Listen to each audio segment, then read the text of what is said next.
National Weather Service in Mount Holly, New Jersey has issued a severe thunderstorm warning for Berks County in eastern Pennsylvania, central Lehigh County in eastern Pennsylvania, northwestern Montgomery County in southeastern Pennsylvania, until 1:15 p.m.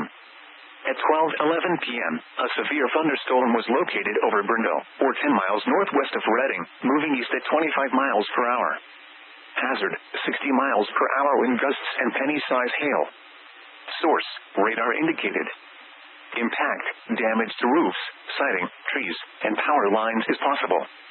Locations impacted include Reading, Emmaus, Wyomissing, Kutztown, Hamburg, Fleetwood, Singing Spring, Laureldale, East Greenville, Womelsdorf, Wernersville, Tofton, Robisonia, Leesport, Shoemakersville, Valley, Burnville, Bechtelsville, Lyons, and Strausstown.